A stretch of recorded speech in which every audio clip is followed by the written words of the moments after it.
and you should have the option of a transcription now. Please, everyone who's joined us, please use the chat to ask questions, won't you? My name is Dr. Stephen Wilkinson. I'm the director of the International Institute for the Study of Cuba and a senior lecturer in politics at the University of Buckingham in the UK. Thanks to everyone for attending today. It's 60 years to the day, and we were just talking about that, from the day that President Kennedy announced to the world in his televised speech that they were going to quarantine the island of Cuba and prevent any ships that were carrying weapons to Cuba from the Soviet Union from entering Cuban ports. And that began what is known in the West as the Cuban Missile Crisis, and in Cuba as the October Crisis. And I think it has another name in the Soviet Union, or had another name. The Caribbean Crisis. The Caribbean Crisis. The Caribbean Crisis. Yeah, that's right. Thank you. And so this is a commemorative event, and we brought together 4 scholars.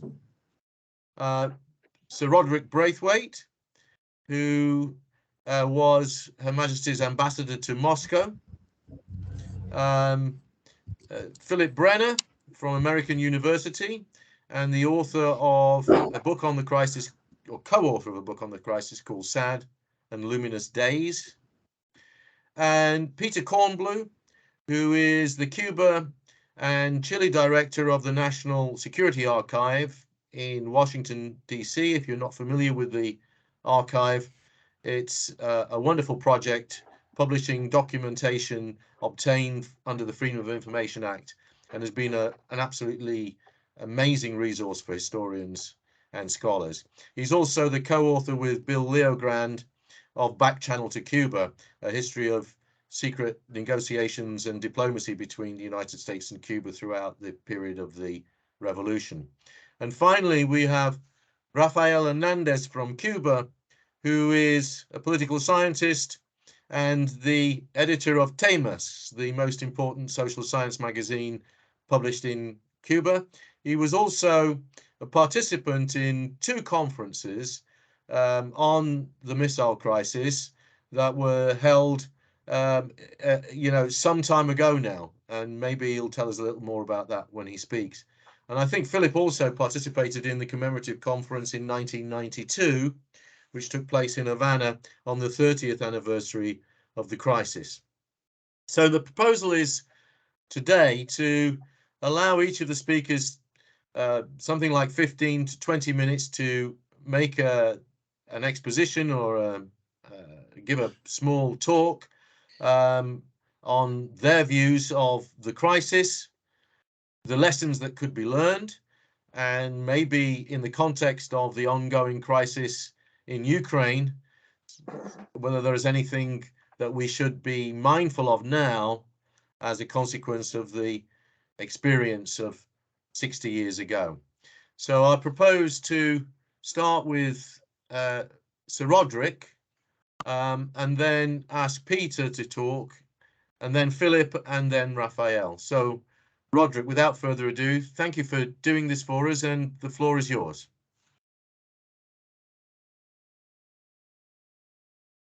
Your microphone is muted, Roderick.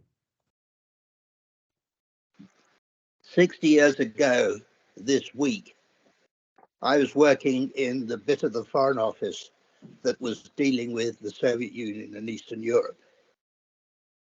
And I went in to the office every morning in that week, 60 years ago, wondering if I'd see my family again, ever. And I'd lived through the Second World War, so we were used to listening to the BBC, so we were listening to the BBC all the time. And on one of the mornings, a BBC interviewer at Charing Cross Station was interviewing commuters. And one was an American, and the interviewer said, "Don't you think your president is making a bit too much fuss of this stuff?" And the American said, well, what would you feel like if the Russians had missiles aimed on your capital city? At which point we sort of fell about laughing, because for the last 6 years, Russian missiles had been directed at London. And the other person that they interviewed was a woman. And they said, what do you think of the crisis? And she said, well, I don't know, dearie. You see, I'm only up in London for the day. I think that what I'm going to talk about is the role of intelligence, and it is relevant to Ukraine today, the role of intelligence during the Cold War, and specifically in the Cuban Missile Crisis. And I wrote about that in my last book, which is about the nuclear confrontation.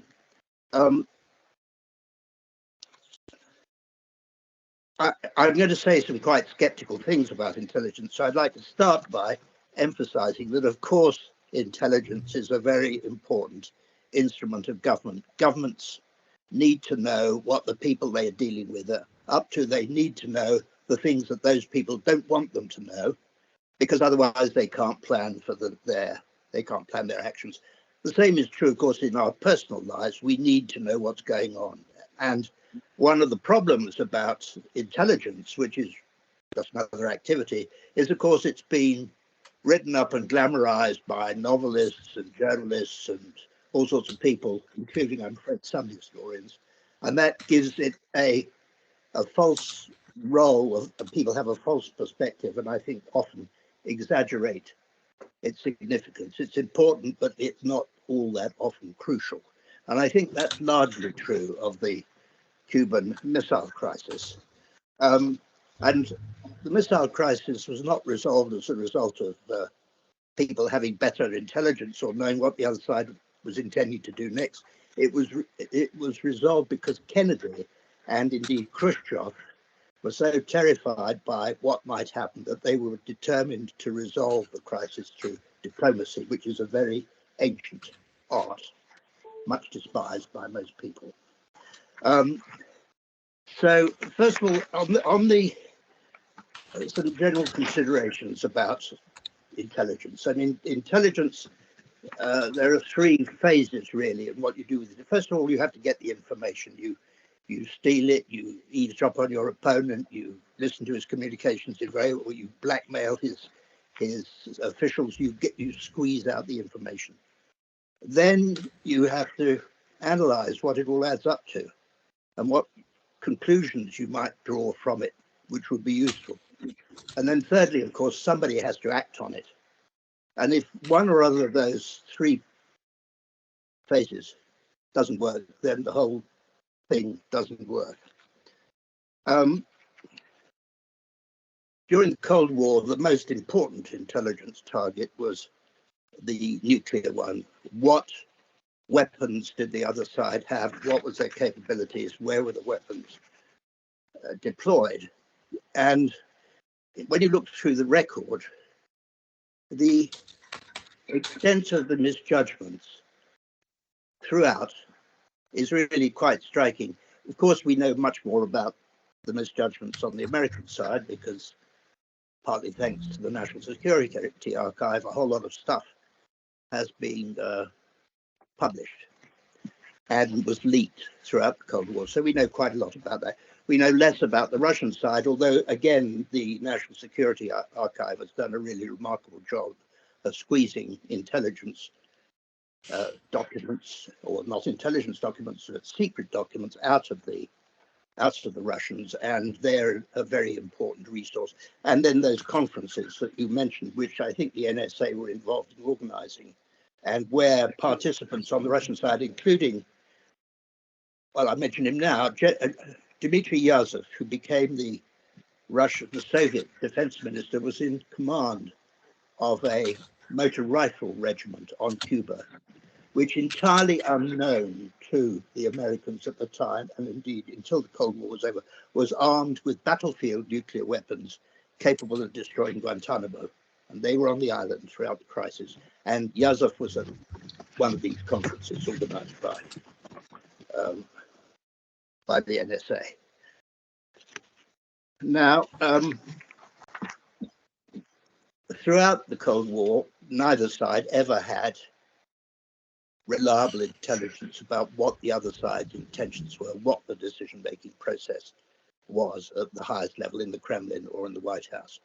They got close to it. The Russians did particularly get close to the White House, but there was never anything that you could really plan on. And I think there are fundamental reasons why that sort of intelligence is hard or impossible to acquire. But in 1951, the CIA admitted that they had no reliable inside intelligence on thinking in the Kremlin. Reliable intelligence on the enemy's long-range plans and intentions is practically non-existent. That's 1951. In 1955, they calculated that the Russians had 250 bombers capable of breaking through and bombing the United States itself, and that within 3 years, that's to say by 1958, they would have more than 1,000 bombers. In fact, as late as the late 1950s, they only had 100 bombers capable of attacking America at a time when the American Strategic Air Command had 1,000 bombers capable of breaking through to Russia. That was known as the bomber gap and was used by American conservatives to attack Eisenhower, accuse him of being soft on communism, and all these things. It's why we know so much in a way. They all became political footballs. They were bandied around in Washington with accusations of over or underestimating the Russian threat. What the Russians did have, they didn't have bombers, they did have rockets. And they were pretty crude, but they were capable of reaching America. But again, the intelligence estimate was overestimated. I mean, by 1960, they had only a handful that could hit America, but the estimates produced a missile gap, which had the bomber gap, which was then used by Kennedy in his election campaign in 1960. And then there were submarines. I mean, there are three things you need for a fully fledged strategic force: bombers, missiles, and submarines. And the Russians had no nuclear-powered missile submarines in 1962 at the time of the Cuba crisis. They were beginning to develop very, very crude ones, but they were all in dry dock that summer. They had very good diesel submarines. And these, however, diesel submarines, they run on electricity while they're underwater, and they have to surface to recharge their batteries, which makes them vulnerable. They had submarines which had nuclear torpedoes. So this is something you can blow an aircraft carrier battle group out of the water with. Very powerful things. They got those. But they had nothing to match the Polaris submarines that the Americans were already developing by that time. So to sum up, Eisenhower said in 1961, he said the bomber gap of several years ago was always a fiction. And the missile gap shows every sign of becoming the same. So that was the state of American understanding of what the concrete strategic nuclear threat from the Russians was at that time.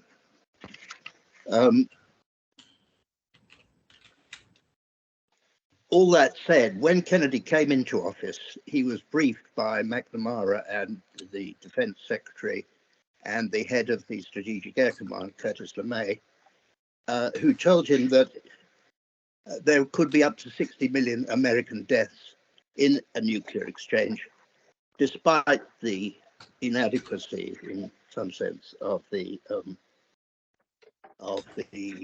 Soviet nuclear force. And it's been true ever since then, and it's true today, that even though the Soviet force and now the Russian force is not as sophisticated as the American force, it's capable of wiping out America just like that. And it has been more or less since the 70s. So that's misjudgments on the American side. On the Russian side, of course, we have far fewer documents. I don't know, I mean, Peter Kornblum will probably know, but I don't, whether there are any Russian intelligence assessments have been published. There's a lot of stuff about what the Russians thought the Americans were up to, some of it coming from memoirs and some. I don't know that there are any documents, so we do know less. But I think that in a time of the Cuban Missile Crisis, the problem was different for the Russians anyway, because it wasn't an intelligence problem. They had a fair idea of what the Americans got because of all the leaks in Washington. But the crisis from their point of view was not driven by intelligence. It was driven by a determination by Khrushchev, a gamble, to right that strategic imbalance that I've spoken about by putting the intermediate range missiles with which the Russians were threatening London at that time, but to put them in Cuba so that they could threaten Washington and the Eastern United States. So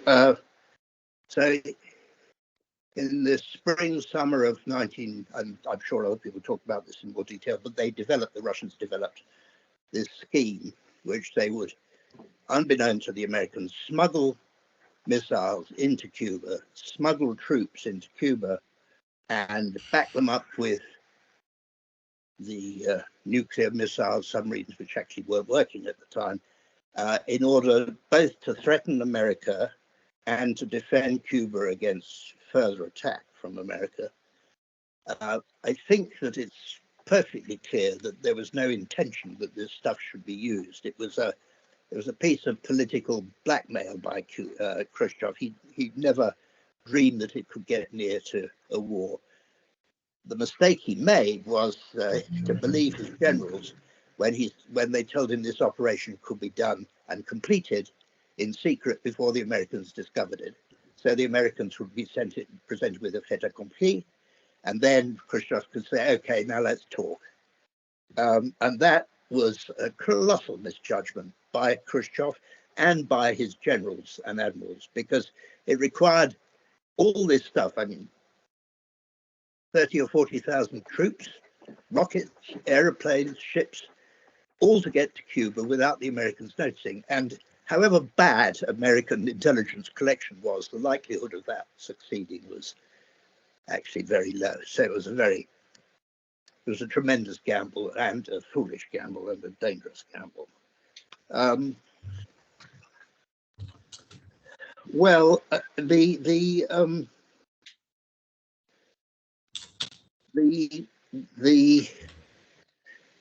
of the strange things about this is to do with the submarines, which is the story of which was broken by the National Security Agency. They had no nuclear submarines available. The top Russian military didn't realize that. They thought that the submarines that were sent, which were actually very capable submarines, but they were diesel submarines, armed with a nuclear torpedo, not the nuclear missiles, they misunderstood. They thought that these submarines were nuclear submarines who could get to Cuba undetected. In fact, they were diesel submarines, and this is a very long voyage through very hot waters, I mean, the tropical waters. And these wretched submarines had to surface every 3 or 4 days at most. And the conditions inside these submarines were absolutely nightmarish.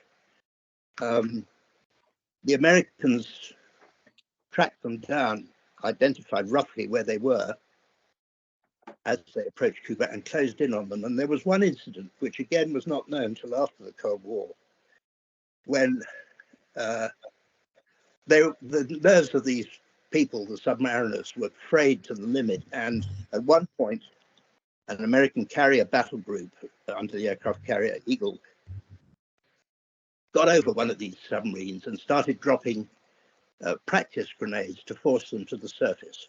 And they thought these were depth charges. And the commander of the submarine lost his cool and ordered the nuclear torpedo to be armed. He said, we'll fire it at the American ships above us. We will go down, we will preserve our honor, and they will be destroyed. Well, if an American carrier battle group had been destroyed, it's really impossible to imagine, but you could think of some pretty unpleasant consequences that might have followed. Luckily, two of the officers on the submarine said, calm down, don't be silly. And he didn't fire, as we know, the torpedo. But that was all discovered only after the end of the Cold War. We came really that close, plus the fact that there were these nuclear missile short-range battlefield nuclear weapons actually on Cuba, ready to fire if the Americans invaded. Now, throughout that summer, the intelligence came in very sparsely to the Americans. They were already speculating before they had intelligence that the Russians might want to put missiles in, and Kennedy issued a warning at the beginning of September that that would be a really serious thing. But the intelligence, they had no idea about the presence of the troops had already arrived, or the short-range missiles.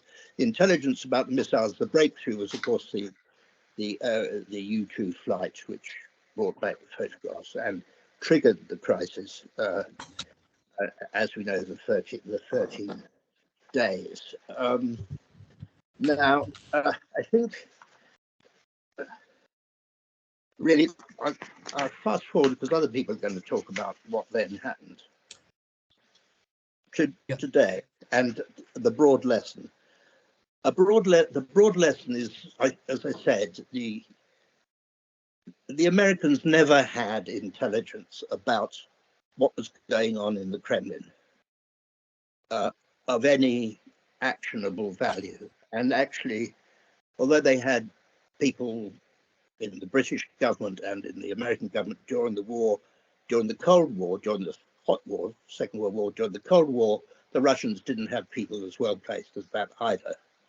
And I think that the whole business of, go back to what I was saying at the beginning about the importance of assessing the information you get all this pile of stuff, what does it mean, what's it led up to? It's a very, it's a process which is subject to all sorts of distorting factors. It's subject to groupthink. You have a view, and I've been through this myself. I know how it works in an institution. It's true also of universities, actually, groupthink, if you're honest with yourselves, gentlemen.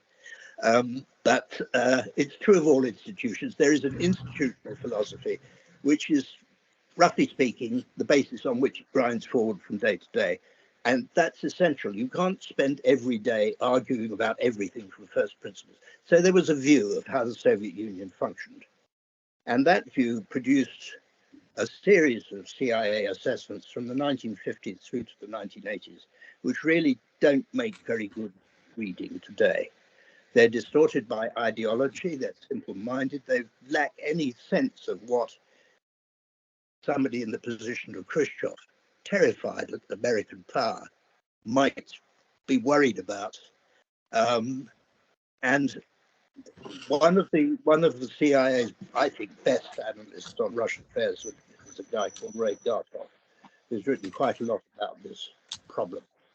And he says, he said at one point, he wrote later, the principal fault of the process of assessing the adversary was the inability to empathize with the other side and visualize his interests in other than adversarial terms.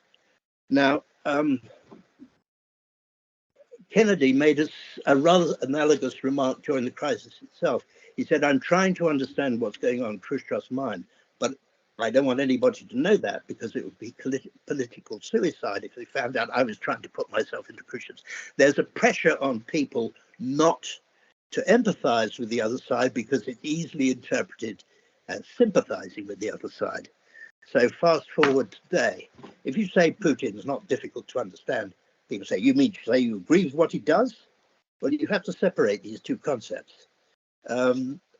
If you look at where we are today with Ukraine, the Americans, well, first of all, there's been a transformation in our ability to mop up information thanks to the web. You can get really granular information about what the other side's up to, and private organizations can do it. They identified the units from which the so-called Russian volunteers were being sent throughout Russia to Crimea, to the Donbass after 1914.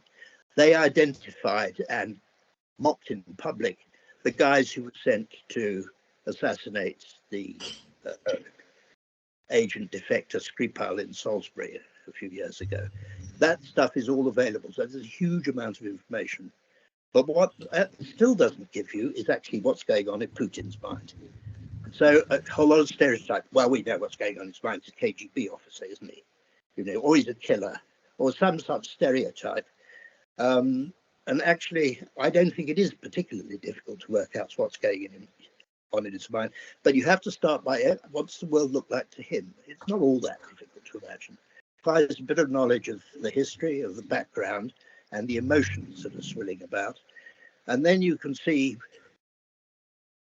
why he's doing why he does. You may still think that it's amongst other things extremely destructive, both of his own position and of his country, but it's not completely irrational. That has nothing to do with intelligence, however. That's to do with one understanding about how societies work and how human nature works. And I think that's illustrated by the Cuban Missile Crisis. I think it's still true today, and I think we still need to bear it in mind. I want to end up with another quote, actually, which is the US Senate in 1993. I think they were talking about one of the intelligence failures in Iraq. And they said, policymakers and private citizens who expect intelligence to foresee all sudden shifts are attributing to themselves qualities not yet shared by the deity with mere mortals. These are things that are not known. Thank you. Thank you very much. Thank you, Roderick. That was really very, very interesting and thought-provoking, and I'm sure followers will be able to comment on some of the things that you've raised. So Peter is going to go next. Thank you, Peter. Well, thank you. It's great to be with you all on the 60th anniversary of the announcement to the world that missiles were in Cuba and that there was going to be extreme tension around getting them out. It's a date well worth remembering. It's completely relevant to today. So it's so important that we're all together talking about this. You know, I started working on the Cuban Missile Crisis issue about 35 years ago when I was much younger and didn't have gray hair. And in fact, Dr. Philip Brenner, who's here with us today, was my mentor at the time and taught me the first things I learned about Cuba. So I'm very grateful to him. But we've learned a lot in the 35 years since then. And I just want to review with you what we've learned, so you understand that for the first half, at least, of the 60 years that have gone by, people did not really know the true magnitude of this crisis, how we got into it and how we got out of it. Two extremely important general areas of history, of scholarship, of policy that is so important for all of us. We learned a number of things over these last several decades. One is, and Sir Roderick has referred to this several times in his talk, you know, one is that it was far, far, far more dangerous than anybody thought. And of course, everybody thought at the time that we were on the brink of Armageddon, and we were so much closer than people understood, because the history of what actually happened was not there for us to understand, but now it is. Among other things, there were tactical nuclear weapons on the island of Cuba, 2 systems a drone system and a battlefield system that the Soviets had brought and that the CIA never detected. And the world didn't even know about them until the 30th anniversary conference that was held in Havana in January of 1992, when the Russian Soviet generals came to the conference and talked about these tactical systems that they had. And among other things, to talk about US intelligence and intelligence failures, US intelligence had intercepted during the crisis a series of communications that they thought meant that the Cubans and the Soviets were fighting over control of the missiles. The intercepts suggested that there were shots being fired, that people had been wounded. And in fact, it turns out that that was not the case at all. That what US intelligence had intercepted was communications about a truck, part of a convoy at night, that was moving a drone, nuclear-tipped mini plane on the ridge above Guantanamo, the Guantanamo base. And they were doing this at night so that the US spy planes could not see them.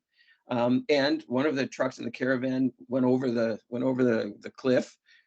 People were hurt. There was a scramble to aid them. And that's what US intelligence had heard. But this nuclear-tipped drone was being positioned above the Guantanamo base to be fired at the moment that there was any evidence of a US attack or US invasion on Cuba, so that the command and control base at Guantanamo could be eliminated immediately and hamper the US effort at the invasion of Cuba. So if the United States had launched an airstrike or sent the Marines to Cuba, nuclear war would have started on the island almost immediately. And that was not known for over 30 years. The submarine encounter that Sir Roderick just referred to was another episode that we didn't know until the 40th anniversary of the missile crisis, and learned great details about it at another conference, anniversary conference in Havana, that was organized between Fidel Castro's office and my office, the National Security Archive. And one of the people on board that submarine came to the conference, and then one of the naval officers who was on the ship above the submarine from the US side came to that conference. One of the pilots that was flying the overflight planes at the time came to the conference, and the details spilled out. And it was very, very extraordinary, really. Another example of how close we came to the firing of a nuclear weapon and the escalation that might have led to nuclear Armageddon. So we learned really how much more dangerous the crisis was. We learned, and this is a basic historical issue, that the crisis lasted longer than 13 days. It's commonly understood in the United States to be 13 days. Why? Because Robert Kennedy wrote a diary that he kept for those 13 days, and it was published, and it was called 13 Days, and it was made into a television movie first, and then it was made into a Hollywood movie starring Kevin Costner. Dr. Brenner and I actually went to Cuba with Kevin Costner for him to show the movie to Fidel Castro. And it's easy to think about this, difficult, dangerous period of time, starting on October 16th, when President Kennedy was informed by the CIA that the missiles are on the island of Cuba, all the way to October 28th, when Nikita Khrushchev announced on Radio Moscow that he had given the order for the missiles to be pulled out of Cuba. And that's not the history, really. The crisis abated on that 13th day for sure, and the danger of nuclear war de-escalated considerably, but the crisis did not end, arguably until at least November 20th, when finally the Khrushchev agreed to pull out another system of weapon systems that had been brought to Cuba, a series of bomber aircraft that were capable of carrying nuclear bombs and overflying the United States. And it was only at that point, after long discussions in Cuba between Soviet representatives and Cuban and Fidel Castro himself, that system was allowed to leave. And that informs you even more. There was a whole separate conflict that went on between the Soviets and the Cubans that was virtually unknown until over the last 20 years or so, when Soviet documents have come out and some Cuban documents have been released.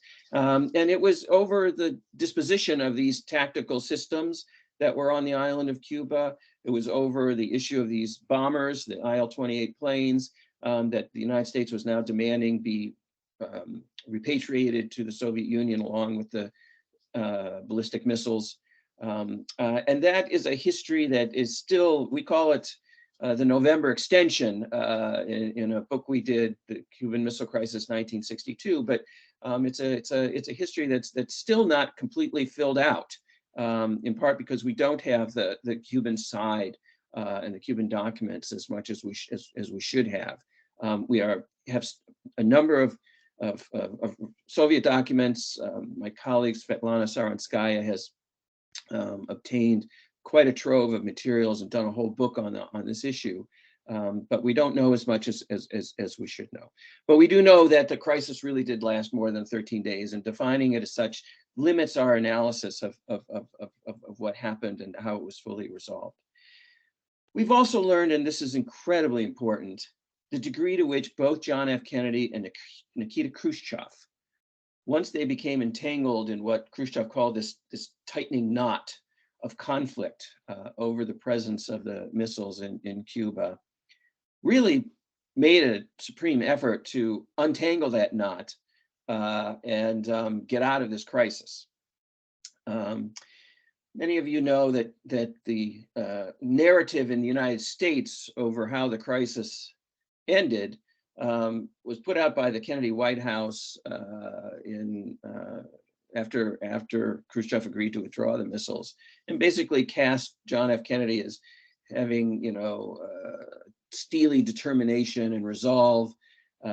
We were eyeball to eyeball, and the other fellow just blinked, as supposedly Secretary of State Dean Rusk put it. That became the iconic summary of how the crisis ended, that the Soviets had blinked, that Khrushchev had gotten scared and blinked. And in this game of nuclear chicken being played between Nikita Khrushchev and John F. Kennedy, Nikita Khrushchev had swerved and Kennedy had won.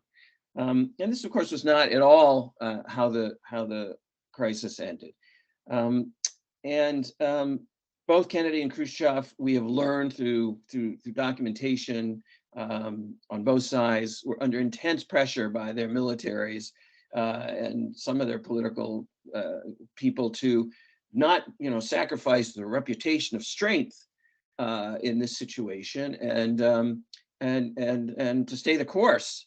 And Khrushchev lived to be able to say, what good would it have done me in the last few hours of my life, knowing that I had saved the reputation of the Soviet Union and that China and India would not be looking upon us as weaklings? What good would that have done me in the last few hours of my life before the nuclear weapons actually went flying? Unfortunately, John Kennedy himself did not live long enough to write his memoirs, to really share his thinking and how he came to conclude that there had to be a peaceful way out of this. But we have learned over the years the degree to which he really decided we are not going to attack Cuba because that will really start a spiral that could lead to nuclear war.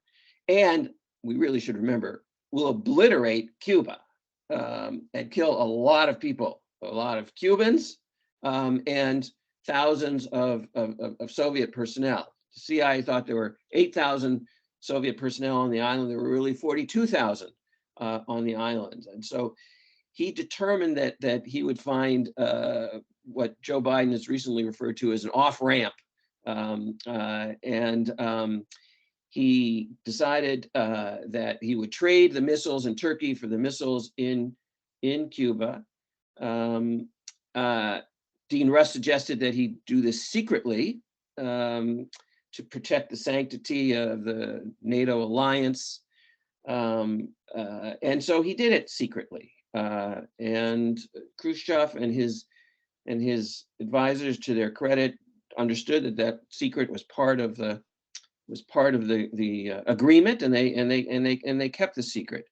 But Kennedy not only authorized his brother to make this proposal to the Soviet ambassador, but just in case the Soviets did not respond quickly to this, he actually, at the same night of October 27th, 1962, sent off a message that was going to be for the Secretary General of the United Nations, U Thant, basically saying, look, I can't openly propose this missile swap to end this crisis, but if you propose it from the United Nations to both sides, I will tell you secretly now that I will agree to your proposal. And if it comes to that, you should make it.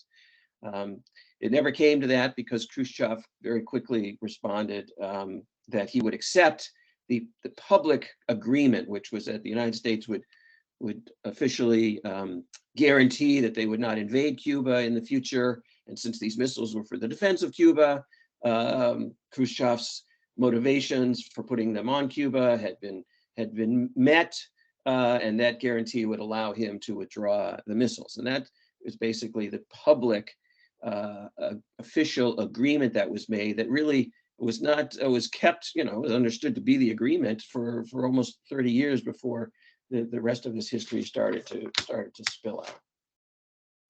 And finally, let me just say, we've learned a lot about the attempts on the US side to cover up that secret of the saga of the missile crisis and deliberately distort the lessons that came out of the crisis. And even today, 60 years later, we are learning more about the extent to which the Kennedy administration and President Kennedy personally went to hide the fact that the secret deal for a missile trade had been made. 60 years later, we are still learning new details. Watch the website of the National Security Archive coming up this next week as the anniversary of on October 28th of the conclusion of the crisis comes upon us, and we're going to hopefully publish some new information about this cover-up. And the cover-up is extremely important. The lessons of history were completely distorted. The missile crisis became a model understood around the world by political scientists, policymakers, even presidents, of the use of force and the threat of the use of force in confronting your adversaries and making them back down, when in fact the missile crisis was a model of diplomacy, negotiation, and compromise. This was an incredible distortion of history with tremendous implications for more than a generation of international relations and conflict resolution. And so looking at this cover-up has become in some ways an obsession of mine, and making sure that we all understand how that evolved is some of the new information that's come out on the missile crisis and continues to come out 60 years later. Now, I'm going to basically stop there. I want to leave you with the words of John F. Kennedy talking to the British ambassador at the time, who was a close friend of his, Ambassador Ormsby Gore, who he actually briefed the day before he made his speech 60 years ago today. They had a private meeting at the White House, and Kennedy said to him, this world is really impossible to manage as long as we have nuclear weapons. It is really a terrible way to have to live in the world. And those words resonate today as we are in another time of crisis worrying about the existence of nuclear weapons and whether they will be used. Thank you so much. That was wonderful, Peter, and really a lot of food for thought there. So, Philip, it's over to you, and I think you're going to talk about empathy, which is a feature of the book that you wrote, and it was very interesting that that was brought up both by Roderick and Peter as being very important. Thank you. Oh, sorry, you're muted. Hang on. Can you unmute? Yes, sorry. Okay, it's okay. No, it's fine. It's the most common phrase in the last 4 years, I think. You're muted. Well, thank you very much, Steve. This is indeed an important event because the Cuban Missile Crisis, as it's called in the West, continues to hold importance today. As Peter just pointed out, and Sir Roderick also pointed out, the lessons of the missile crisis are still being used by policymakers, pundits in the Washington Post, New York Times, elsewhere have relied on supposed lessons as a guide for what we should do in Ukraine. And it's unfortunate because, as Peter points out, the lessons they've learned are the wrong lessons. And that's partly because of the way in which our understanding was manipulated. So I'm going to be repeating some things, but I'm going to base what I'm saying on what Peter and Sir Roderick helped us understand. I want to highlight the fact that this crisis involved 3 countries, not 2.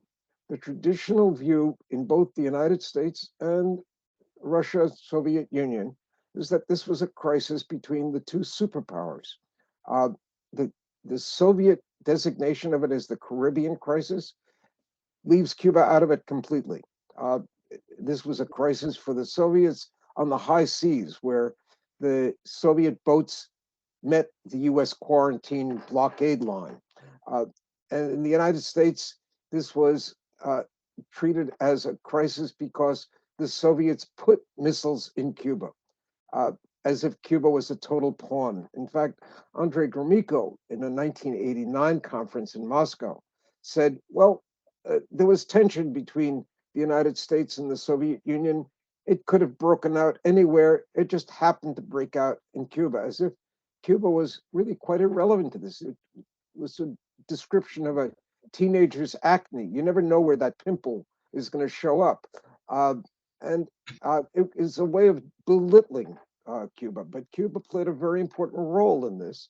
And I'm expecting Rafael Hernandez will help us understand that better. But because of the United States' efforts to overthrow the Cuban government, the crisis began, and we have to go back to the origins of the crisis. But let me talk about that in a second. Let me repeat what Peter Kornblum said so eloquently. The first U.S. lesson of this crisis was that crises can be managed, and that the crisis can be managed if a policymaker follows the process that Kennedy used. And that process involved secrecy. It involved including only a handful of people, and it involved keeping essentially Congress out of the process. And the second point Peter made is absolutely correct. The view is that the United States, the lesson of the United States supposedly learned from this is that steel will. You keep your back stiff and you don't move at all. You maintain your demands. You don't negotiate, because negotiation is a sign of weakness, as Sir Roderick pointed out. And the third was implied in both these is the notion of coercive diplomacy. The threat of force or the use of potential force is what intimidated the Soviets.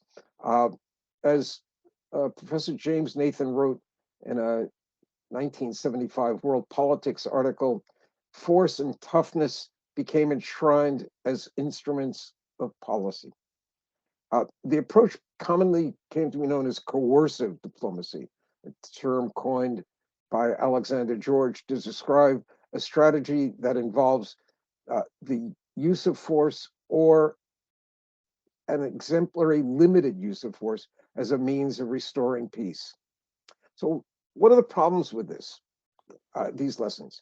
Peter begins to help us understand that. The first problem is that, in fact, crises can't be managed. Secretary of Defense McNamara famously said that we got out of the crisis not by skill, but by luck. And Peter pointed to several of the examples of how we came very, very close to blowing up the world, as did Sir Roderick. Those are quite accurate examples. Let me highlight one that they didn't. Michael Dobbs, a historian and journalist, discovered that the Soviets had placed tactical nuclear missiles aimed at Guantanamo Naval Base. And the United States was totally unaware of those. It was aware of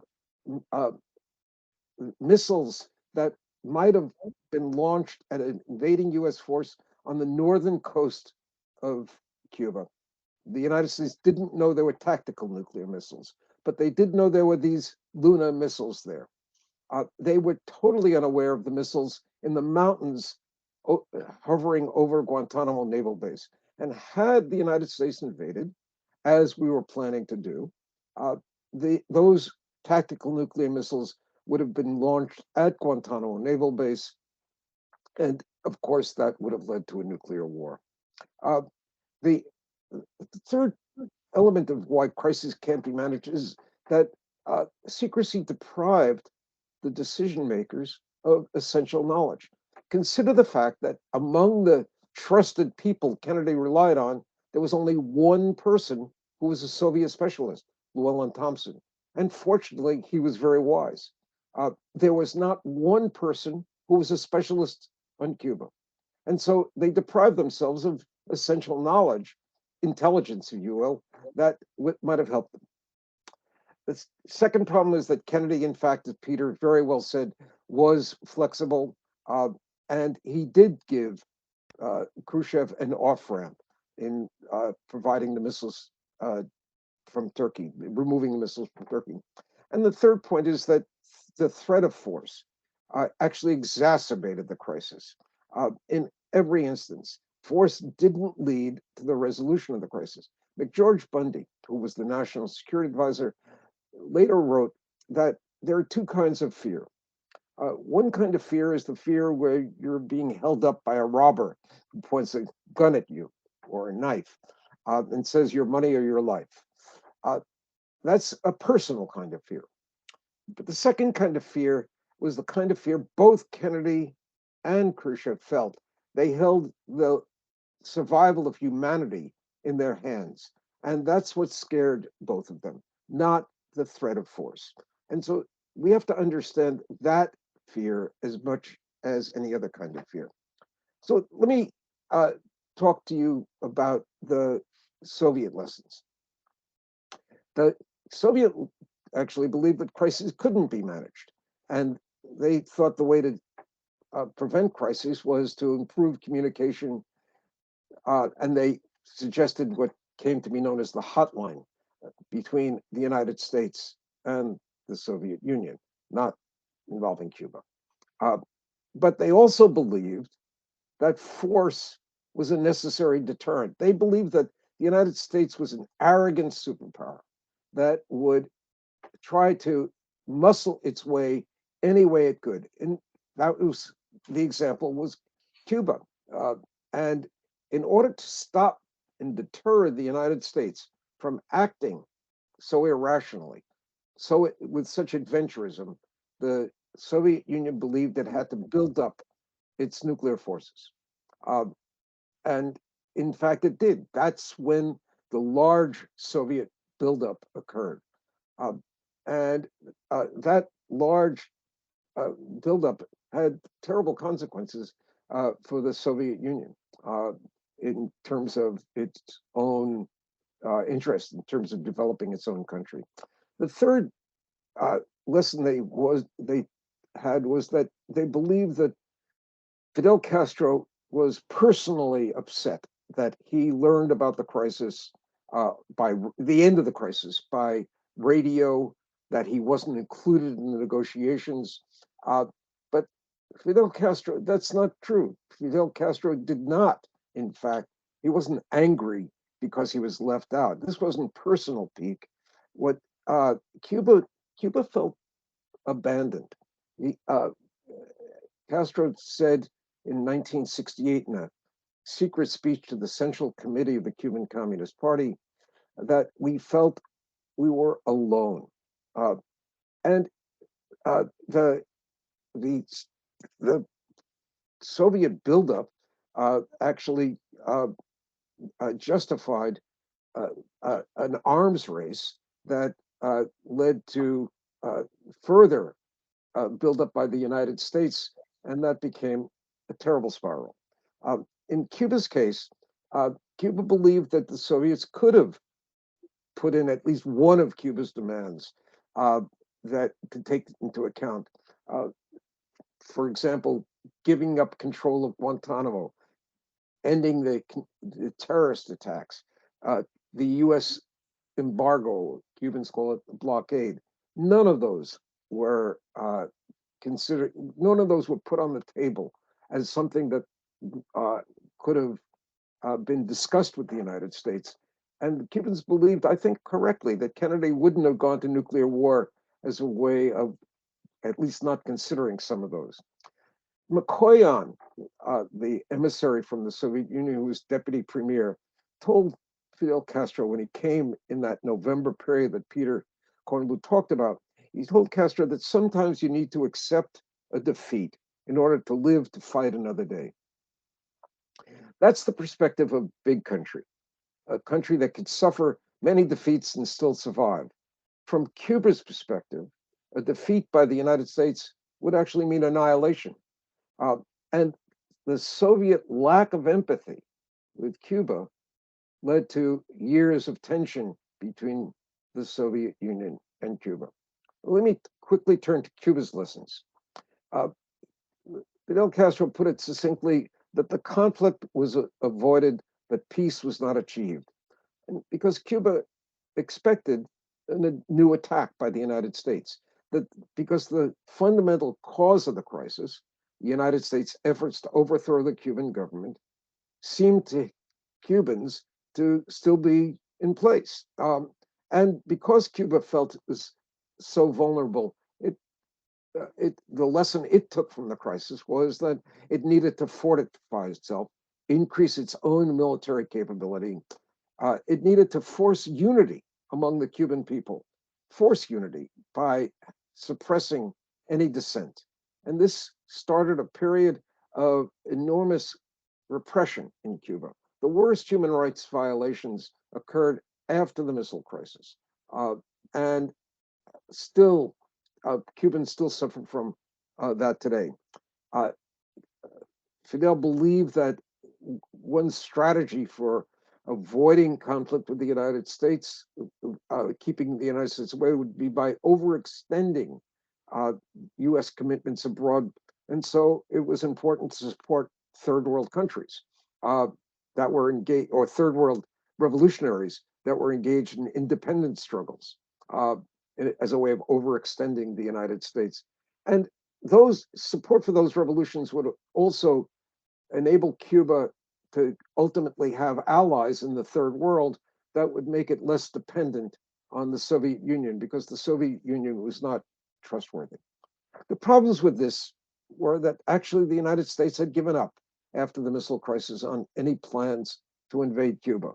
The new goal for the United States was containment and isolation, but not invasion.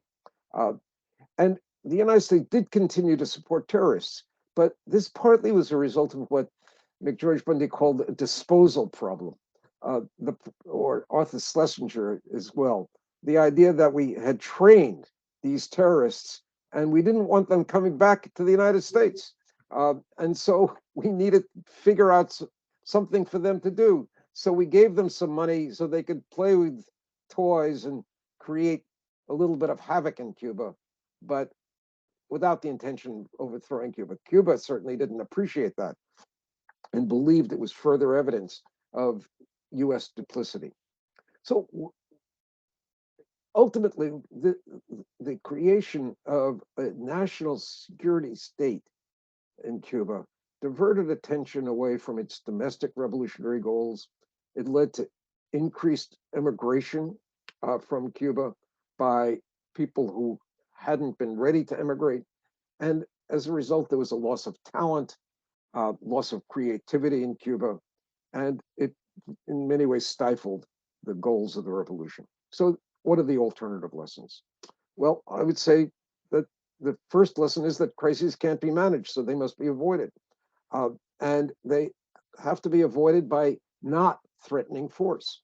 I mean, the lesson for Ukraine is that threatening Russia by bringing in more, by having Sweden and Finland become NATO members, by having Ukraine now become a NATO member, that in fact is a threat that Putin would find quite unacceptable. Leaders have to appreciate that each country has a distinct calculus of vulnerability. And asymmetry adds to that difficulty, of course, because a great power has difficulty understanding how a small power is. And this is certainly the case of Putin in Ukraine. He did not understand the sense of vulnerability on Ukraine's part or the dedication to nationalism. And this ultimately leads to the point about empathy. So let me emphasize that empathy is not the same as sympathy. Empathy is a cognitive process. Sympathy is feeling the way your adversary feels. But you can disagree with your adversary. You don't have to accept their point of view, but you need to understand their point of view. And most critically, you need to understand how they view your actions. And so in the case of the United States, the missile crisis did not start, as the United States believed, on October 16th, when Kennedy discovered it. The missile crisis actually began with the US efforts to try to overthrow the Cuban regime. And that started in 1960. And empathy requires a deep understanding of the other side's culture and the motives and the hierarchy of values they have in order to find those off-ramps. It's striking that the Secretary of Defense of the United States and the Minister of Defense in the Soviet Union, for the first time in months, are meeting today. There has not been the necessary ongoing negotiations. President Biden has acted as if he thought he was being Kennedy by having a steel will, not moving, not trying to find an off-ramp for Putin. And this has only exacerbated the crisis. We need to ultimately empathize with him, not to like what he's done because it's been monstrous, but find a way to end this crisis through diplomacy, not through the threat of force. Thank you, Stephen. Thank you, Philip. Wonderful. So, Raphael, it's your turn to put that case for the third party that has been neglected in this debate over the years, not here today, thankfully, from the point of view of a Cuban about Cuba in the missile crisis. You're muted. You need to unmute your mic.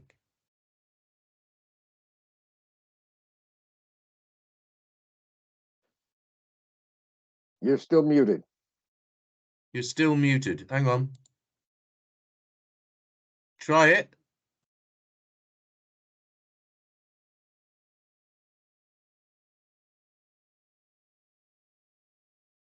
Unmute your mic. Yeah, there you go. Yeah. You You were muting me. Ah, there you go. Okay. Thank you very much. Thank you to be on this panel. My wife and I were enjoying a British TV series last night about we love British history and getting to learn about so thank you very much. It's like being in the United Kingdom with you after watching that series days. Glad. You're breaking up. I'm sorry, Raphael. This is not working too well from Cuba, I'm afraid. Perhaps Right you now. should Raphael, maybe turn off your camera. I will turn on my camera. It's better. My camera. Okay. Okay. I did. Do you hear me better? Yes. Yes, it is better. Can you hear me better? Okay. Well, I have glad to meet Sir Roderick on this panel. And I have to say that this is the third panel that I have shared with Phil and Peter in the last few weeks about the missile crisis. So it may occur that what I say is going to be redundant. So be indulgent with me, because besides these two other panels, what they have said and what Sir Roderick said left very little room for me to add something that is not being said. Nevertheless, to make it as clear as possible, I wrote my presentation, so I'm going to read it. If it is not clear, please let me know. Everything's good so far. All right. Most of what has been published and what is still being published about the crisis continues to emphasize everything on the American side, what the Soviets were intending to do, not about what was passing on the Cuban side. When the crisis exploded, I was picking coffee in the Sierra Maestra Mountains. I was 14 years old. In those years, we Cubans were not just used to be on the brink of a war with the United States. Actually, we were already at a war with the Americans. That war was part of our daily lives for 3 years in 1962. 18 months earlier, we had Bay of Pigs. That is not Cold War, that is Pulp War. A civil war that lasted for 5 years before and after the missile crisis, with thousands of counter-revolutionary guerrillas, fueled and supplied by the United States, had extended to the whole island. You know what happened with human rights when you have a civil war? When the United States had a civil war, what happened with human rights? Human rights and civil wars don't get along very well. Teenagers, teachers like me, had been assassinated by those guerrillas, those paramilitary forces that were lethal. Since 1960, Cubans had become accustomed to living with crisis. This is why we call this crisis the October crisis, because we have had a few others, and we will later have some others. That is to say, between states of alert. A state of alert means for what the United States called DEFCON 3 and DEFCON 1. We were living between DEFCON 3 and DEFCON 1. which means bombing of sugarcane fields and cities, Cuban cities. US Navy warships that could be seen from the Havana seawall. A civil war with armed groups in all the provinces, infiltrations and landings of enemy forces, militia mobilizations, maneuvers and Navy war games in the Caribbean and the Guantanamo naval base.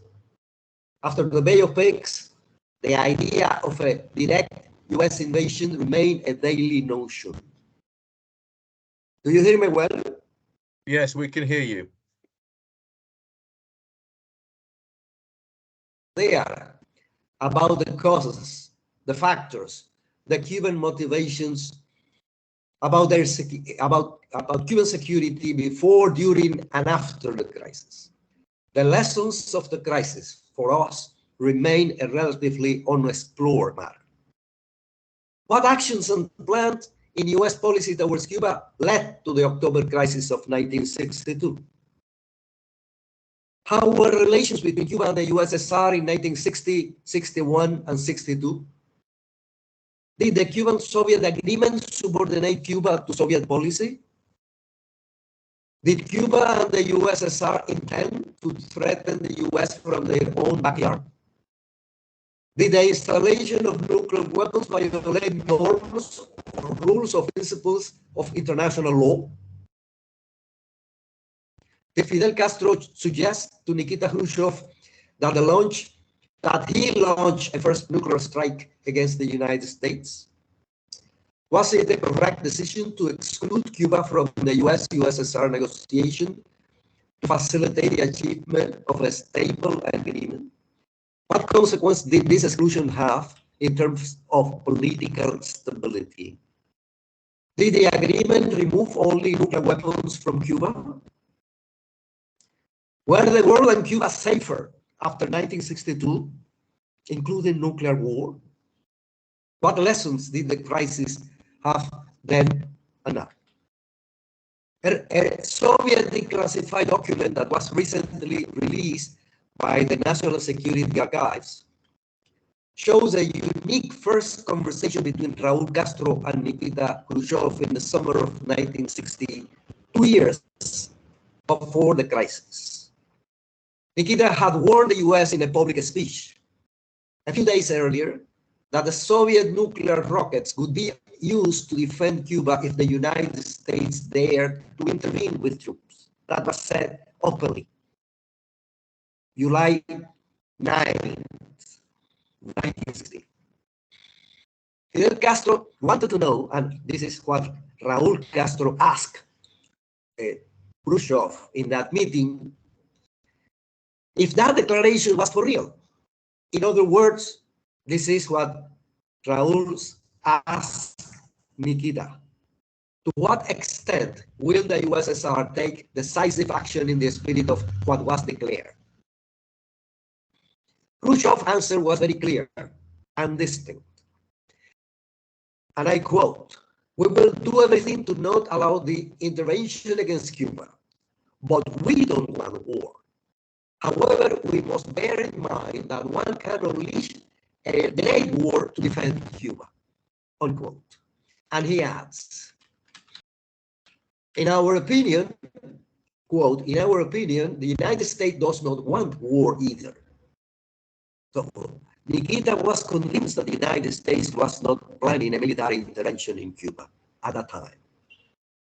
We seriously warned the United States that they should not even think about an intervention against Cuba. But you, the Cuban leadership, should also moderate yourself so as not to be provoked, unquote. So Nikita is advising a moderate policy for Cuba. Nikita was in Moscow. Fidel Castro was in Havana, and Raúl Castro. 4 months before the conversation between Raúl and Nikita in Moscow, 4 months earlier, President Eisenhower had signed the Bay of Pigs plan, which included direct military intervention once the 2506 Brigade controlled a territory where his government could land. Playa Girón, Bay of Pigs, was a self-fulfilled prophecy which was ongoing already, even though Soviet intelligence had not detected it. And the USSR had not sent the conventional weapons needed to defend Cuba as they did later on. The logic of spheres of influence and the geopolitical order agreed between East and West and at Yalta is at the very core of the Soviet response. In 1960, the solidarity and enthusiasm with the Cuban Revolution in the USSR and Khrushchev's personal interest in capitalizing on that Soviet people enthusiasm about the Cuban Revolution in a domestic political context does not diminish the merit of a policy of economic and military support to the Cuban Revolution, which eventually went against the grain of that geopolitical order and that was vital for the Cuban Revolution's survival in a decisive stage. Cuba and its leaders suddenly found themselves in that major league of world politics, forced to play a game on which the revolution depended, and also the independence and sovereignty of the nation. Having defended them with political intelligence and determination, albeit at a high cost, was their major legacy on the way to build a grand strategy, according to the classic definition of grand strategy, that involved the whole Cuban people mobilization and political support. Did the United States learn his Cuban lesson in 1962 and later? A historian as Arthur Schlesinger, with whom we had the opportunity to talk in Moscow and Iran, opposed to the blockade and in favor of normalization between Cuba and the United States today, affirm, however, that the United States never had the intention of attacking Cuba, and mock the Cuban litany about CIA conspiracies. I am quoting him, as a way to divert attention from the real problems of the country. So one can wonder if hawks, doves, and owls really learn anything from the missile crisis. The JFK-Khrushchev pact that sealed the biggest Cold War confrontation did not materialize in a treaty, not even in a signed piece of paper, and left many loose ends and inconsistencies.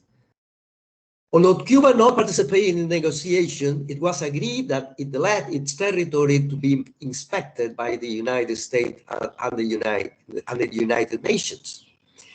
After the terms of the Soviet-American agreement, the Soviets would remove offensive weapons, not medium and intermediate range missiles. That was a mistake.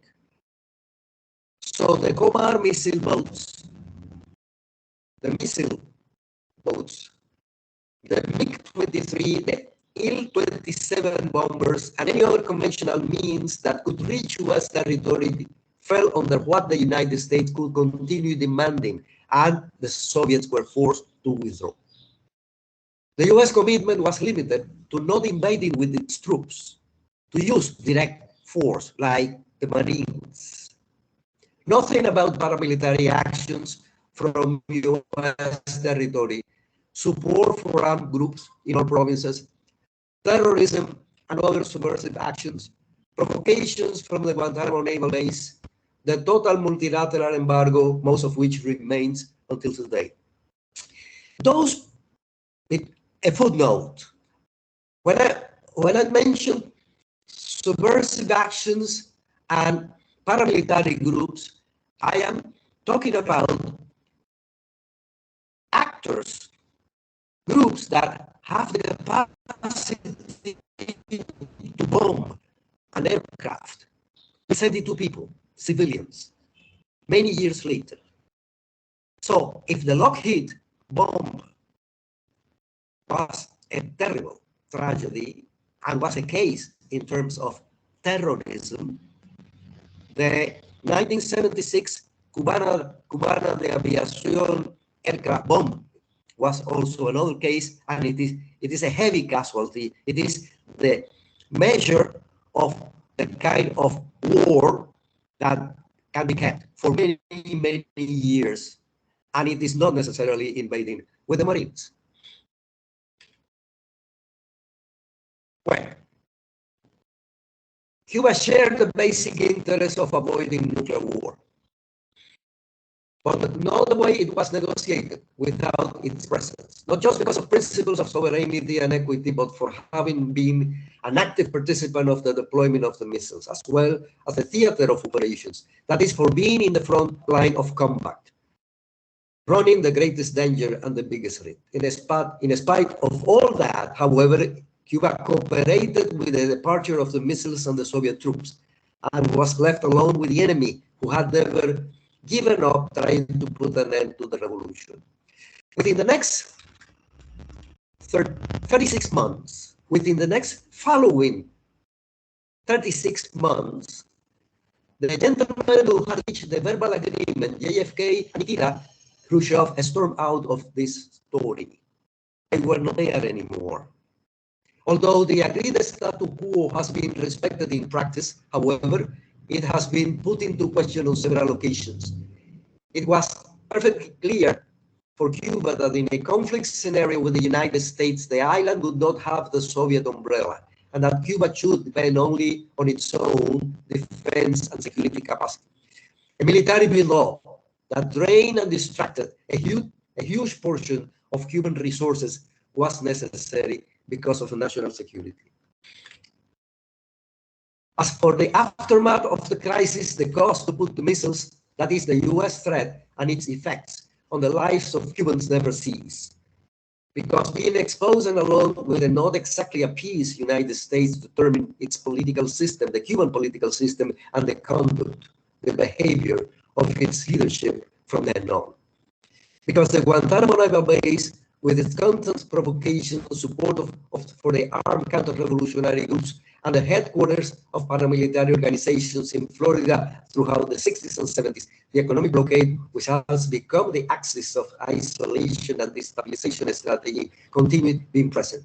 And also because the island remained a recurring target on its radars about threats in the Caribbean and in its contingency plan.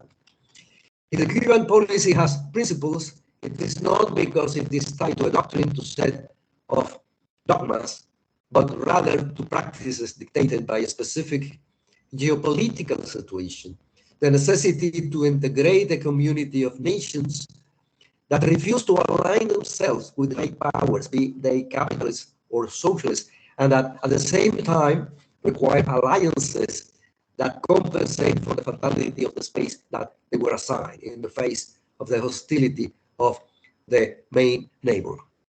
How long do I have? How many minutes do I have? Well, you can go on for another 5 minutes if you wish, Rafael. Okay, let me finish that. For Cuba, the October crisis is not a simple episode of the Cold War, but a key in the architecture of its foreign policy.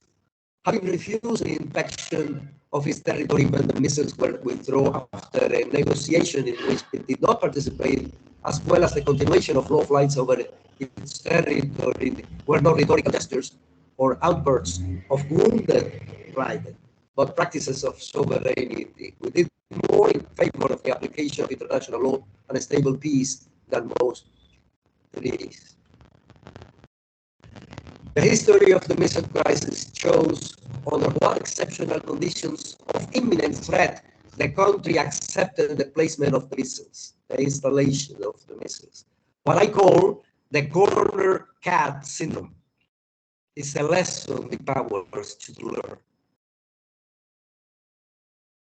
Well, I am going to just to add that getting in and out of the nuclear crisis where the war with the United States dragged Cuba, with an ally more experienced militarily but trapped in deadly competition with its arch enemy and inept at deciphering the political algorithm of the Cuban Revolution, and doing it as part of the major leagues of world politics was a supreme test of survival for the Cubans, which was only worth it because the recovered ideal of independence and sovereignty was at stake once again.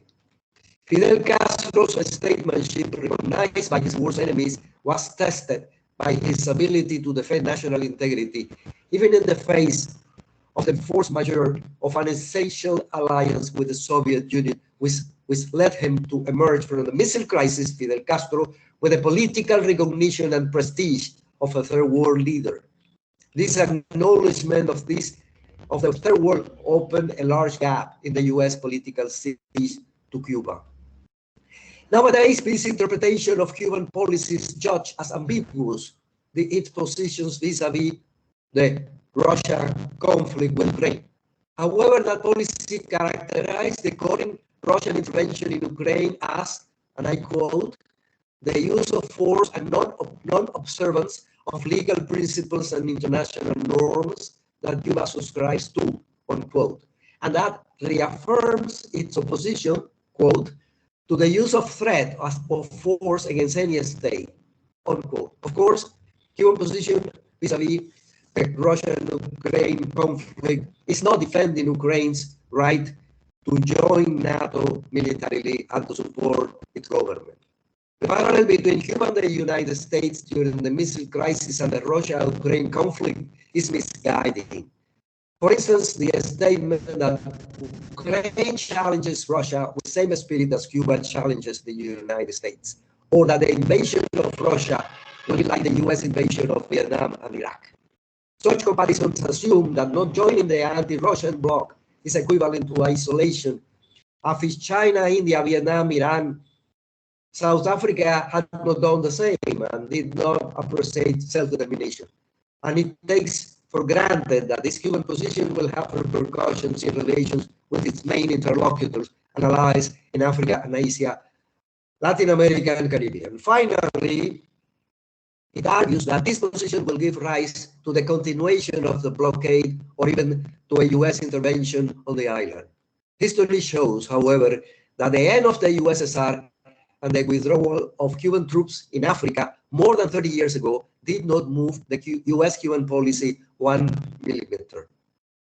Progress in bilateral relations under Carter and Obama has occurred precisely when the island has been less alone or distanced from allies such as the USSR or Russia or China. In the end, US policy has helped to bring its two main Cold War rivals together and has made it easier for Cuba to strengthen its relation with both China and Russia at the same time as never before in 60 years. In any case, I am ending. In any case, any parallel between the crisis around Ukraine and Cuba should not ignore one, the domestic dimension. Cuba has never been part of the US nation or territory. And if it depends on Cubans, it will never be. Thank you. I'm done. For your tolerance. Thank you, Rafael. We had some difficulties with sound, but we got most of what you said, which was extremely illuminating. One thing you didn't mention, which is something that occurred to me that Roderick mentioned in his intervention right at the very beginning, and that was the way in which the Soviets miscalculated in thinking that they could put the missiles into Cuba secretly without the United States discovering them. And the record shows that, in fact, Fidel Castro said that to Khrushchev from the off. He said, this won't work. And the best thing you could do is just declare the fact that you're going to put missiles on the island, because we are a sovereign nation, and if we want them, we can have them. And there's nothing the United States can say about that.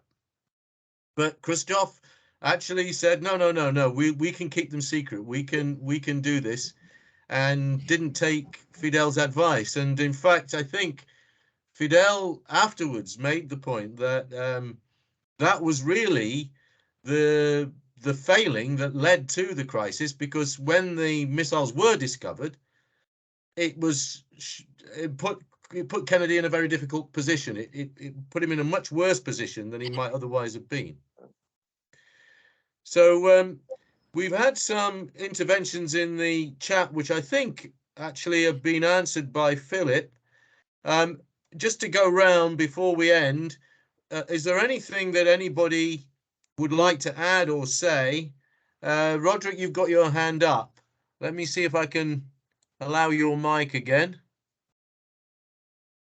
And we've got one person from the guests that want to speak. Got Roderick, over to you.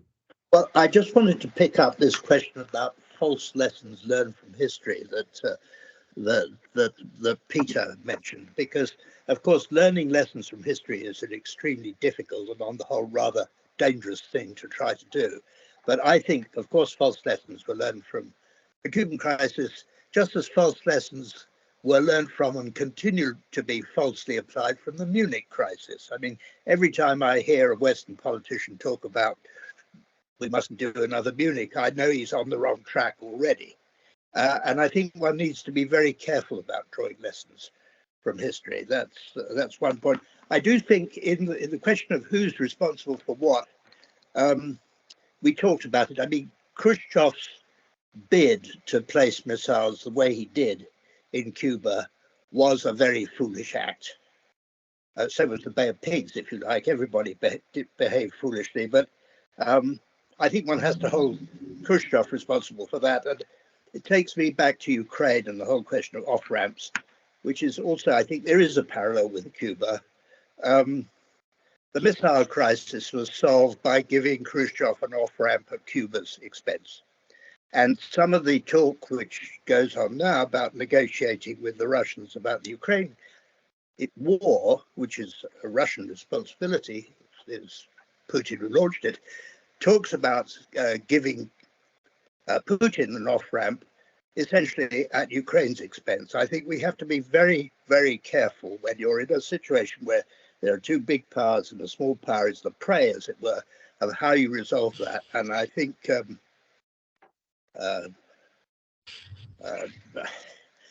it's too soon to talk about us, America and Russia, settling the thing, and the Ukrainians will go along with it, just as Fidel went along with it. I think that's also a wrong lesson to draw from history. Thank you. Peter, Philip, Raphael, you want to? Hang on, Peter, your mic.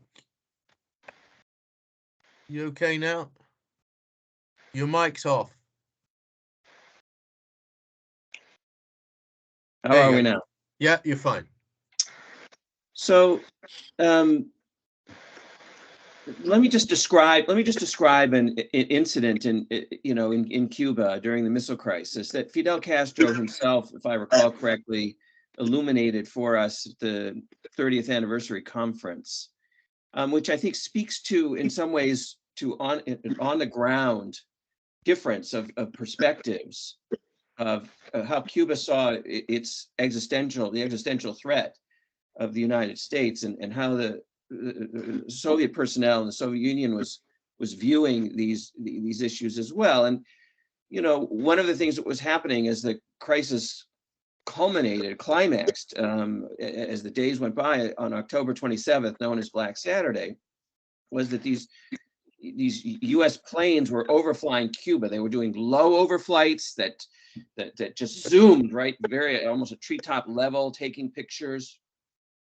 And they were doing the U-2 planes high in the sky to gather intelligence on the progress in the missile site's construction, on whether they were becoming operational, and of course where all the troops were. Fidel got very impatient and extremely angry about the fact that the Soviets had brought these anti-aircraft batteries to Cuba to defend Cuba, but they weren't being used against any of these spy planes. And he went to the Soviet commander of one of these batteries. He said, "These spy planes are gathering intelligence that will lead to the deaths of you and me. They are mapping out where our defenses are in order to prepare the most effective attack and destruction of the island of Cuba. And you should be shooting them down rather than letting them return to their base with this intelligence. And on October 27th, one of the commanders of one of those anti-aircraft missile batteries gave the order to fire at a U-2 plane, and it was shot down. And the pilot, Rudolf Anderson, became the one casualty of the missile crisis in terms of the armed conflict between the parties. And I think that this is an extremely important episode. But of course, its consequence was extreme alarm, extraordinary increase in the stress level, and pressure on John F. Kennedy to respond militarily. In Washington, we know from the documents, it wasn't clear to the Kennedy White House officials whether, and the executive committee, whether Khrushchev had given this order, which was this meant that the leadership in the Soviet Union was escalating the conflict. They just didn't know, and the march towards a response was literally then really started. And it was one of the reasons why Robert Kennedy went to Joe Brennan and said, basically, you have 48 hours before we are going to be forced to attack Cuba. At minimum, it would have been an attack on that particular anti-aircraft battery, but that was not really what the plan was. The plan was to launch a week-long series of sorties that would amount to almost 2,000 airstrikes as a prelude to the invasion of Cuba, to make sure that the missiles were taken out. If the United States was going to attack Cuba, then they wanted to be sure that those missile bases didn't become operational and that no missiles were fired from them. And to make sure that didn't happen, it was going to be a full-scale invasion. And so let me just say, while I have incredible sympathy and incredible empathy with all the points that Rafael made, and the Cuban position on being cut out of the conclusion of the missile crisis, what has been lost in the history, because we've all focused essentially on the greater picture of the existential threat to the world of the exchange of nuclear weapons between the superpowers, what has been lost in the history was going to be the most immediate sacrifice, which is the island of Cuba. And the revolution itself. There's this beautiful, this extraordinary discussion in Ada Ferrer's new book on the history of Cuba, where one of the Cubans, I believe in Vinales, said during the crisis that he hoped that at some point the Soviets later on would create a floating monument to Cuba, because Cuba would no longer be there. And the point being is that, in Khrushchev put those missiles in Cuba to defend Cuba, and he took the missiles out in great haste also to defend Cuba. And Cuba and the Cuban Revolution lived to see another day and to fight on, even if the issues that Cuba had with the United States were not resolved by the conclusion of the missile crisis. And my final point is that even though I understand Rafael's argument that not a single thing changed after the missile crisis, in fact, John F. Kennedy was faced by the experience of the missile crisis. He started to rethink the Cold War. He started to rethink relations between the Soviet Union and the United States. And we should be absolutely clear, we discussed this with Fidel Castro at the two conferences in 1992 and 2002. Kennedy started to rethink the relationship with Cuba as well. And in 1963, the last 11 months of his life, he used no less than 3 different interlocutors and secret emissaries to send messages to Castro that normalization of relations might be possible. Now, the first one was James Donovan, who was negotiating with prisoners, and then and then the release of CIA agents in Castro's jails in the spring of 1963. There was a third emissary, a French journalist, Jean Bedel, meeting with Castro literally the day that Kennedy was assassinated. And these were not small gestures. And in fact, we have a declassified memo of Kennedy's position on trying to change the situation with Cuba. And it basically said the president is very interested in this. He wants to hold this close to the vest so that nobody hears about it right now, but he wants a secret dialogue to move forward.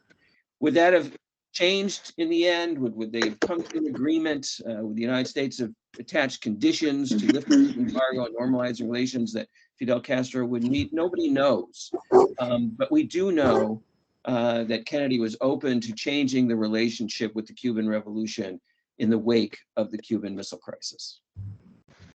Yeah, that's a very interesting thing. I would not disagree with anything you said, Peter, because you're very much better informed than I am on this. But I would say one thing, and that is that as far as Fidel was concerned, anyway, I think he stated numerous occasions that he didn't feel as though they had the missiles to defend Cuba. That the position that the Cubans took was that they were agreeing to the sighting of the missiles in Cuba as a way of defending the socialist camp, as they call it. Or they never referred to it as the Soviet bloc, but the socialist camp or socialist bloc of countries. That it was a way of, as Roderick mentioned, balancing the strategic forces in favor, to equalize the threat, if you like, rather than it being just an act for the defense of Cuba. Maybe that was a secondary factor, but not the primary one as far as the Cubans were concerned. Well, I'm not so sure. And I think that the document that Rafael referred to, that he just wrote a very brilliant article about, the memorandum of conversation between Raul Castro and Nikita Khrushchev in July of 1960, I think makes it clear that Fidel had sent Raul precisely because he wanted to know what the parameters of defense of the revolution would be from the Soviet Union. Of course, even though Khrushchev was wrong at the time about U.S. intents, and parenthetically, I should say that we have the documents on our website that show that when Raul was returning from that trip, having met with Khrushchev, that's when the very first CIA plot to assassinate one of the Castros was launched. The CIA offered the pilot of the plane that was bringing Raul and his entourage back from Czechoslovakia from that trip $10,000 to create an accident which would cost the life of Raul Castro. That was the very first CIA assassination plot. But my point is that yes, Khrushchev was wrong about U.S. intents at that time, but over the course of the next couple of years, particularly after the Bay of Pigs invasion, the Russian intelligence and Soviet intelligence passed document after document and report after report to Fidel about the intent of the United States to once again return, invade, and overthrow the Cuban Revolution. And that was all in an effort to safeguard the revolution, but also set the stage for this offer to put these missiles on the island to deter a future U.S. attack. Can I add something? Yes, of course. Yes. It is also a question of scale. If the United States, instead of using nuclear power, launch against Cuba, an invasion, a conventional war, that conventional war from the United States, which is exactly on the border of Cuba, which is a neighbor, a next door neighbor, will devastate the whole country. So the difference between total war without the Soviet umbrella, and nuclear deterrence is that nuclear deterrence may be used as a weapon to avoid that total conventional war. It is like if I need a defensive weapon, like a bat, like a baseball bat, and I am offered a machine gun. I don't need a machine gun. But if we are talking about a guy big enough, like the United States, the machine gun may work, particularly if we do that as a legitimate move, as a legitimate agreement between two sovereign states. So that was the intention. My second comment is that we have the advantage of reading history 60 years later. We cannot read history as if actors in that particular political context were aware of what we know 60 years later. As a matter of fact,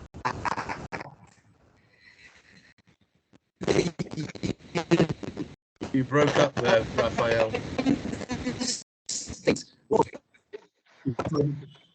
Nuclear I'm sorry, submarines. Raphael, we missed that because we lost you.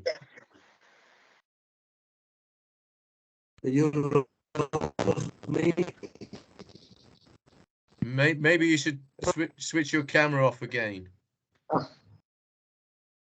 I did. Okay, What that's better.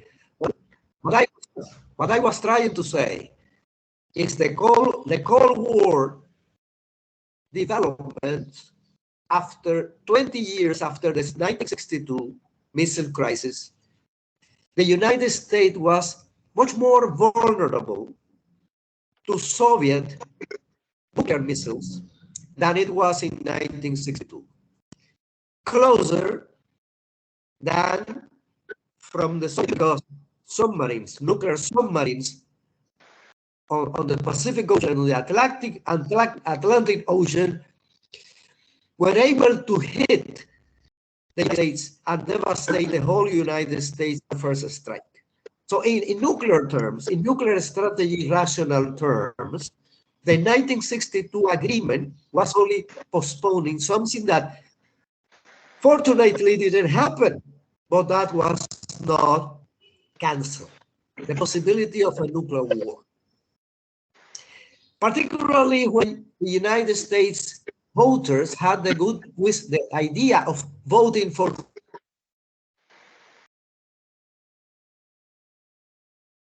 the 80s, excuse me, in the 1980s. You don't hear me? Yeah, we can hear you now. Particularly because the United States and the United voters elected Ronald Reagan in the 1980s, and in 1983, Alexander Hay, the government secretary, considered the option, proposed the option of striking Cuba with conventional air force, a surgical attack against the source of the Central American conflict. That happened 20 years after the missile crisis. So were we safer? We Cubans and the world, were we safer? The difference is that Cuba was on this particular end of US policy, and that total annihilation by conventional weapons is not an option. It's not an option in terms of we better choose that than a nuclear confrontation. Actually, yes, Kennedy learned a lesson and understood how dangerous was to play over Cuba that kind of threat that might take them to the brink of. So he was very cautious. But the plan to assassinate Fidel Castro was going on. And the day as all of you know, the day Kennedy was assassinated, French reporter Jean Daniel was delivering a message from Kennedy to Fidel Castro about having a conversation, a dialogue. What about if we have a dialogue? And at the same time, a CIA officer was delivering to a CIA agent in Cuba, Amlash, the code name, his real name, Rolando Cubela, who just died, instructions about killing Fidel. So the United States, because it is a big power, can keep two tracks, one of negotiations, one of assassinations, as was revealed by the Church Committee in 1975. So we should learn all that in terms of considering a historical judgment about political decisions in 1962.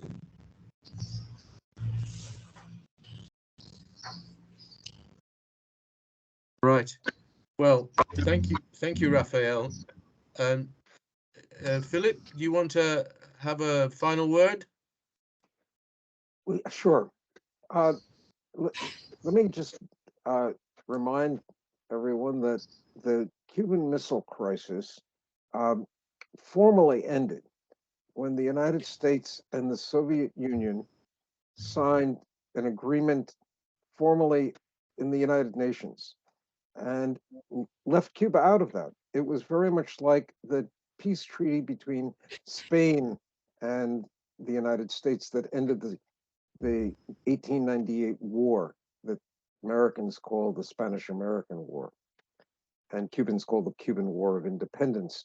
And Cuba issued its own remarks to the United Nations. And it's only if we include all three countries, as Sir Roderick points out in the case of Ukraine, we have to think about all three countries and not assume that they all have same understanding of what's necessary to end the crisis. Thank you. Well, it's now 4:57 in the UK, and we've been going for 2 hours. So this is, I think, the right time to end the panel. I want to just say once again, thank you to Roderick, Peter, Philip, and Raphael for giving us the time today. It's been very, very interesting and illuminating. I've thoroughly enjoyed it, and I hope everyone who's tuned in has.